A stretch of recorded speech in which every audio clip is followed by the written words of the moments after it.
जय हिंद दोस्तों, आज हम आपको फिजिक्स के इस वीडियो में ऊष्मा स्थानांतरण की दूसरी विधि बताएंगे। पहली विधि हम आपको बता चुके हैं चालन विधि,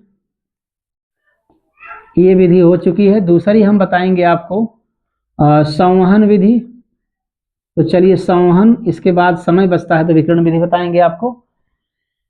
तो चालन पूरा हो चुका था। चालन विधि द्वारा केवल ठोसों में ऊष्मा का स्थानांतरण होता है, और संवहन विधि द्वारा याद रखें द्रव और गैस में। पहले आपको एग्जाम्पल बता देता हूँ, द्रव और गैस में ऊष्मा का स्थानांतरण किस विधि द्वारा होता है? संवहन विधि द्वारा। चलिए दिखाते हैं आपको, परिभाषा भी बताएंगे, एग्जाम्पल भी आप देख ही रहे हैं एग्जाम्पल।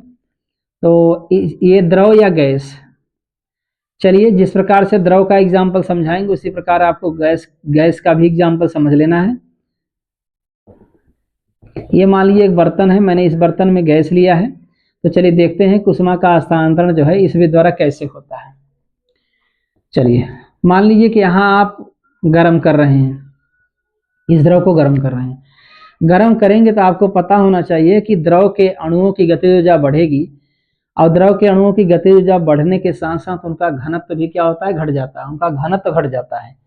गतिज ऊर्जा बढ़ेगी, टक्कर मारने की कैपेसिटी बढ़ेगी, और ये गतिज ऊर्जा बढ़ने से ये अणु, इनका घनत्व घटेगा तो ये ऊपर जाने की कोशिश करेंगे।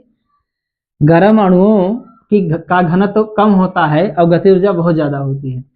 परिणाम स्वरूप ये अन्य अणुओं के खिलाफ काम करके या टक्कर मार करके ये चले जाएंगे ऊपर, और ऊपर जब चले जाएंगे तो ये क्योंकि गर्म है, ये गर्म हो गए। मान लीजिए कि एक अणु ये टक्कर मारकर चारों तरफ से मुक्त हो गया, क्योंकि द्रव के अणुओं के बीच आपको पता है सहसंजक बल लग रहा है। तो ये अन्य अणुओं के खिलाफ काम करके अथवा टक्कर मार करके अथवा कुल मिलाकर इनसे मुक्त होकर के ये चला जाएगा कहाँ? ऊपर की ओर चला जाएगा। जब ये ऊपर जाएगा तो यहाँ जगह खाली हो जाएगी। गर्म अणु कहाँ चले गए? ऊपर चले गए, और ये जगह क्या हो गई? खाली हो गई। जितने भी अणु यहाँ से जाएंगे, ये अणु ऊपर चले जा रहे हैं भाई, ध्यान में रखेंगे, क्योंकि गर्म है, इनकी गतिज ऊर्जा बहुत ज्यादा है, इनका घनत्व बहुत कम है। ये ऊपर चले जाएंगे तो यहाँ जगह जब खाली होगी तो ठंडे अणु इसका स्थान लेना शुरू करेंगे। जो ठंडे अणु हैं ये नीचे चले जाएंगे, क्योंकि इनका घनत्व ज्यादा है। ठंडे अणुओं का घनत्व क्या है?